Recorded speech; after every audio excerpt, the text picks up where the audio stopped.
Hello everyone, ముందు వీడియోలో అయితే పెట్టాను కదా గౌరమ్మ పూజ ఎలా చేసామన్నది. దీపాలు అవి పెట్టుకున్నవి అవంతా. ఇంకా పూజ ఇంటి దగ్గర దీపాలు అవి పెట్టుకోవడం, ఆ పూజ అంతా విఘ్నేశ్వరుని పూజ అయిపోయిన తర్వాత ఈ విధంగా ఉలవలు పోయడం అంటారనమాట దీన్ని.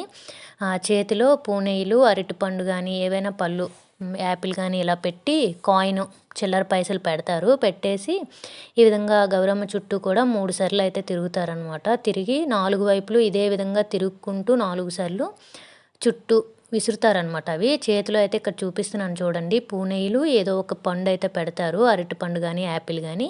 అలానే చిల్లర పైసా వేసి ఈ విధంగా వాటర్ అయితే ఒకరు పోస్తూ సౌండ్ అయితే చేస్తారనమాట. దాన్నే ఉలవలు పోయడం అంటారు. నోట్తో చేస్తారు. ఇప్పుడు నీరు పోస్తున్నారు కదా, ఆ పెద్దమ్మ అయితే అలా చేస్తున్నారనమాట. ఆ సౌండ్ అయితే చేస్తున్నారు. ఇంకా అలా ఇలా విసురుతారనమాట 4 దిక్కులు కూడాని. మా చిన్నప్పుడైతే ఇది మంచి ఇది ఉండేది. అప్పుడు రూపాయి, 2 రూపాయలు ఇలానే పెట్టేవాళ్ళు. ఇప్పుడు 5 రూపాయలు, 10 రూపాయలు పెట్టినా సరే పెద్దగా పిల్లలు ఎవరు దానికోసం ఇది అవ్వట్లేదు. మా చిన్నప్పుడైతే ఆ డబ్బుల కోసం తెగ పరిగెట్టేవారనమాట. ఇంకా అలా అది అయిపోయిన తర్వాత హారతి అయితే ఫైనల్గా ఇచ్చుకుంటారు పూజ అంతా పూర్తయిన తర్వాత. ఇంకా తర్వాత ప్రసాదం, అది మార్నింగ్ నుంచి ఉపవాసం ఉంటారు కదా పూజ చేసిన వాళ్ళు. ఇంకా ప్రసాదం, పానకం అవైతే అప్పుడు తింటారనమాట. ఇంకా ఇలా పల్దానాలు ఇచ్చుకుంటారు. ఒక 3గురికి కానీ 5గురికి కానీ పల్దానం అయితే ఇస్తారు. వీటికి బ్లౌజ్ పీసెస్ అలా ఏమి ఇవ్వరు కానీ, అంటే కావాలంటే ఇచ్చుకోవచ్చేమో.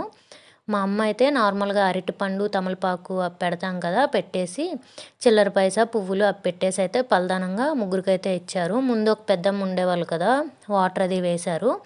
ఇంకా ఆవిడికి ఇలా వీళ్ళిద్దరికైతే ఇచ్చారనమాట. ఇంకా ఇలా పల్దానం ఇచ్చిన దాంతో పూజ అయితే పూర్తయిపోతుంది. నెక్స్ట్ అయితే నేను ఊర్లో గౌరమ్మ దేవతని ఏ విధంగా ఊరేగింపు అది చేస్తారు అన్నదైతే నెక్స్ట్ వచ్చే వీడియోస్లో అయితే షేర్ చేసుకుంటాను. ఛానల్ని అయితే సబ్స్క్రైబ్ చేసుకోండి.